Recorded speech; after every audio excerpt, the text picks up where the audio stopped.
Firstly, thank you for inviting me here. It's a privilege to be at an institute that bears the name of Mr. Ramesh Sippy.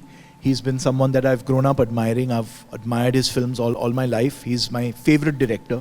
I'm not saying one of my favorite, he is my favorite director. And I think you're all very lucky to be in an institute that bears his name. So I just wanted to start by saying that. To your question, I think actually we need to look at what we have that these industries don't have. The German and the French industries and all these various industries have really crumbled in the last 60 or 70 years because Hollywood has managed to go in there and totally decimate the local film industries. Hollywood films there are much more popular than the local language films there. What we have in India is we've managed to have a really strong culture of our own cinema. And the world might sometimes mock us for having songs and dances and having an interval and having like a length that is a 4-act structure and, like a length that's 2.5 hours long. And sometimes we can't be put into a genre because we have drama and comedy and romance and, tragedy all in one.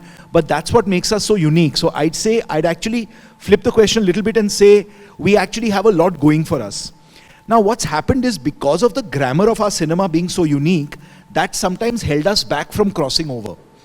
What German and French films, etc. have is they have a certain language of cinema that the rest of the world can understand because it's a 2-hour structure, it's a very specific genre, world cinema audiences might be able to understand it.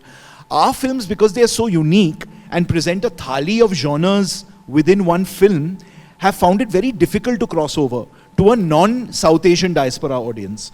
And we are a bit of a victims of our own success because we've been so happy that we've got such a large audience anyway. Because there are 30 million South Asians, Indians, Pakistanis, Bangladeshis, Sri Lankans overseas who enjoy our films anyway, that we've not felt we need to cater to a non-South Asian audience. So it's a bit of a self-fulfilling prophecy where frogs in our own pond in a way, but it's a fairly large pond. That's the good part. I think going forward, organically, films like The Lunchbox, films that are very local rooted. I mean, where else in the world you have a Dabbawala concept? But that Dabbawala concept has felt so unique to the world because of the way it's been portrayed, the beauty in the relationship, etc., that film did really well in Germany and in the US. Or Dangal in China. Now, when we made Dangal, we did not think of a Chinese audience. That was the furthest thing from our mind. We were making a film for India. But that managed to cross over in a way because people felt the emotions are so universal. The patriarchal culture in both countries was the same. A strong father figure.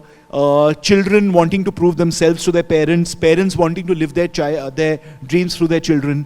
So I think if we are very true to ourselves, we'll be able to cross over best. But we should always celebrate the cinema that we have. And I know a lot of you in film school might feel like you need to change it, and please do change it for the better.